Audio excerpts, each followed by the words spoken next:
Hi friends, அழகு அழகு சீரியலில் அடுத்தடுத்து என்ன நடக்க போகுது அப்படிங்கிறத இந்த வீடியோவில் பார்க்கலாம். நம்ம சேனலை இன்னும் சப்ஸ்கிரைப் பண்ணாதவங்க சப்ஸ்கிரைப் பண்ணிக்கோங்க. எப்படியோ ஒரு வழியாக மலரும் பாக்கியராஜும் டூர் போகிறதுக்கு, அதுவும் சுரேஷையும் மதியும் கூட்டிகிட்டு போகிறதுக்கு சம்மதம் வாங்கினதில் மலருக்கு ரொம்ப சந்தோஷம். அப்பாடா, இந்த 3 நாள் இந்த வீட்டை விட்டு போகிறத நினச்சாவே எனக்கு அவ்வளோ சந்தோஷமாக இருக்குதுங்க அப்படின்னு சொல்லியே பாக்கியராஜ்கிட்ட ரொம்ப சந்தோஷப்பட்டுட்டு இருக்காங்க மலர்.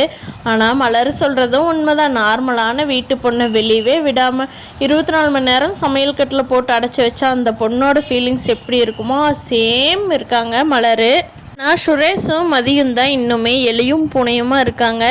இவங்களும் அங்கே கூட்டிகிட்டு போய் அங்கே எதுவும் சண்டை வராமல் 2 பேர்த்துக்கு லைட்டாவது புரிஞ்சுக்கிட்டாங்கன்னா பரவாயில்லேன்னு தான் பாக்யராஜும் மலரும் கூட்டிகிட்டு போகிறாங்க. ஆனால் என்ன நடக்க போகுது அப்படிங்கிறத கொடைக்கானல் போன நாட்களில் அடுத்தடுத்த எபிசோடில் பார்ப்போம். இந்த தங்கராஜ் சுரேஷ் கூட சொல்லிகிட்டு இருக்காரு, நான் உன்னை தனியாக சுவிட்சர்லாந்து அந்த மாதிரி வெளிநாட்டுக்கு அனுப்பலான் இருந்தேன்டா. ஏன்டா போயும் பாக்யராஜ் மலர் கூட போய் கொடைக்கானல் தடிக்கு விட்ட கொடைக்கானல் விழுந்துடலாம், அங்கே எதுக்குடா அதெல்லாம் ஒரு ஹனிமூன் ட்ரிப்புன்னு போகிறீங்க அப்படிங்கிறாங்க.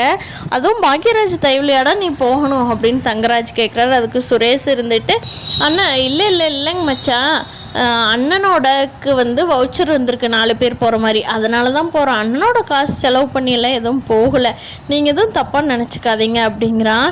ஆனால் தங்கராஜ் சுரேஷை எப்போவுமே தன்னோட கண்ட்ரோலில் வச்சுருக்கணும்னு நினச்சிருக்கா.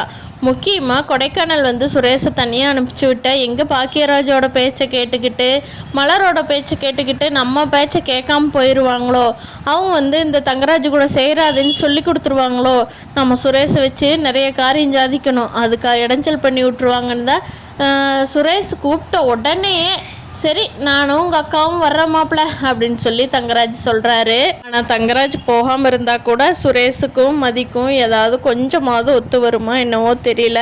தங்கராஜ் போய் அதையும் கெடுத்து விடலான்னு தான் போகிறான். ரேவதி போகிறதுல மதிக்கு மலருக்கு எல்லாத்துக்குமே ரொம்ப சந்தோஷம். ரேவதி மலர் மதி 3 பேருமே ரொம்ப நல்ல பொண்ணுங்க. மனசு விட்டு ஒருத்தரும் பேசிக்குவாங்க. குழந்தைங்களை விட்டுட்டு போய் மலரும் பாக்யராஜும் ரொம்ப சந்தோஷமாக இருக்காங்க.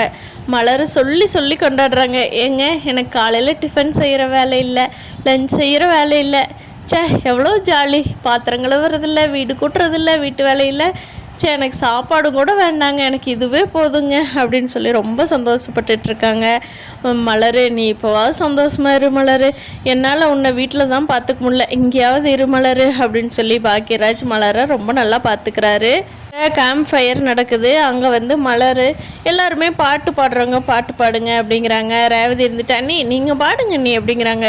இல்லை ரேவதி அண்ணி பாடுங்க அண்ணி, நீங்கள் தான் பாடிட்டுருப்பீங்கள்ல சமையல் கட்டில், நான் கேட்டிருக்கிறேன் நல்லாயிருக்கும் அண்ணி, நீங்கள் பாடுங்க எல்லாருமே ரசிப்பாங்க அப்படிங்கிறாங்க ரேவதி. மலர் வேகமாக மைக்கு வாங்கி அவங்களுக்கு பிடிச்ச பாட்டை சூப்பராக பாடுறாங்க. அதை பார்த்த மதி அக்கா சூப்பராக பாடுறீங்கக்கா, இவ்வளோ நாள் இந்த திறமை எங்கே வச்சுருந்தீங்க, சமையல் கட்டிலேயே போட்டு அடக்கி வச்சிட்டிங்கக்கா, கொஞ்சம் வெளியில் வரணுங்க்கா அப்படிங்கிறாங்க. எங்கே மதி, எனக்கே வேலை சரியாக இருக்குது, நீயே பார்க்குறீல்ல எல்லாத்துக்கு லஞ்ச் கட்டி கொடுக்க, சமையல் செய்ய, டீ போட்டு கொடுக்க, வெந்நீர் வச்சு கொடுக்க, எனக்கு எந்த டைமும் இல்லை, நான் எப்படி மலர் வெளியே வரட்டும் அப்படிங்கிறாங்க. ஆனால் மலருக்குமே மதி பார்த்ததும் கொஞ்சம் ஆசையாக தான் இருக்குது, நம்ம வீட்டை விட்டு வெளியில் போகணும், ஏதாவது பண்ணணும் அப்படிங்கிறது.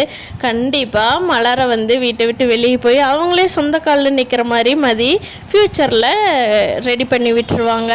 ரேஸுக்கும் மதிக்கும் ஏதாவது செட் ஆகுதோ இல்லையோ, மலரும் பாக்யராஜும் செமையாக என்ஜாய் பண்ணுறாங்க. பார்க்கலாம் ஃப்ரெண்ட்ஸ், அடுத்து தங்கராஜ்னால இந்த கொடைக்கானல் ட்ரிப்பில் என்ன குட்டை குழப்பற போகிறாரு, இல்லை எந்த பிரச்சனையும் இல்லாமல் இவங்க ஜாலியாக இருந்துட்டு போகிறாங்களா அப்படிங்கிறத அடுத்தடுத்த எபிசோடில் பார்க்கலாம். இந்த வீடியோ பிடிச்சிருந்தா லைக் பண்ணிக்கோங்க. நீங்கள் என்ன நினைக்கிறீங்கன்னு கீழே கமெண்ட் பண்ணுங்கள். தேங்க்யூ.